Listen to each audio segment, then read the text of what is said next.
ओम नमो भगवते वासुदेवाय।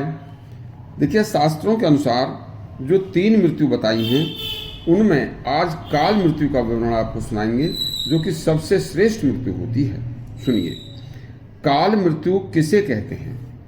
प्रारब्ध के अनुसार जिस जीव को जिस शरीर में जितने समय तक, जितने दिनों तक रहना है, उसे उतने समय तक उस शरीर में रहने के बाद जब जीव उस शरीर को त्याग करता है तो उस शरीर को काल मृत्यु कहते हैं। क्योंकि प्रारब्ध के अनुसार हर जीव का इस मृत्यु लोक में आने से पहले ही उसका भोजन, अन्न, जल सुनिश्चित हो जाता है तथा उस एक सुनिश्चित की हुई नियंता ईश्वर के द्वारा समय अवधि व अन्न जल की सबकी निश्चित माप तोल होती है। और यह बात मनुष्य को पता नहीं होती, यह तो केवल नियंता ईश्वर ही जानता है। देखिए, अब यह बात जब मनुष्य को पता ही नहीं होती तो मनुष्य जब धीरे धीरे अपने जो प्रारब्ध लेकर आया था उन प्रारब्धों को समाप्त कर लेता है, तो फिर उसे इस माया जाल रूपी संसार में फंसकर यह पता नहीं रहता कि मेरा जो भी प्रारब्ध में लिखाकर मैं लाया था वह जन्म से लेकर वह धीरे धीरे समाप्त होता जा रहा है।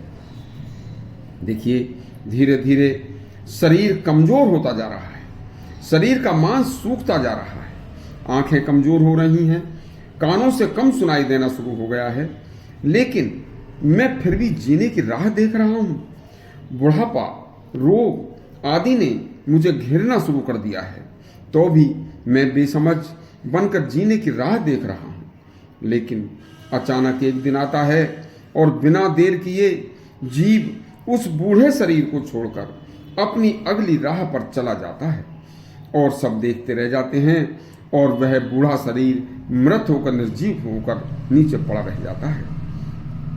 प्रारब्ध समाप्त होने पर यह मृत्यु काल मृत्यु होती है, जो कि सबसे सर्वश्रेष्ठ मानी जाती है।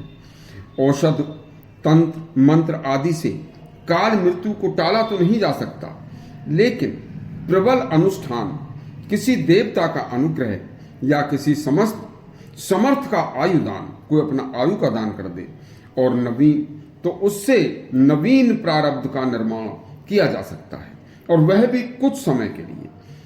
इस काल मृत्यु को कुछ समय के लिए टाला जा सकता है। कुछ विद्वान मृत्यु को शाश्वत निद्रा कहते हैं।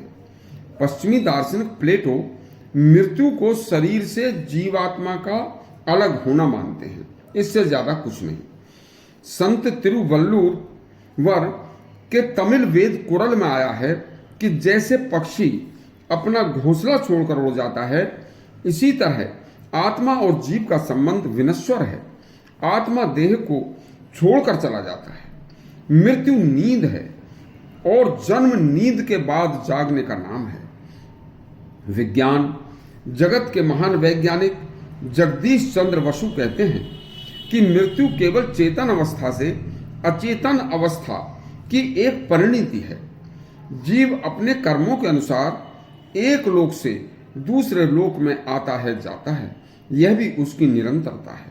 और अपने प्रारब्ध कर्मों के अनुसार कर्मों का भोगते हुए एक शरीर से दूसरे शरीर में वह आता और जाता रहता है।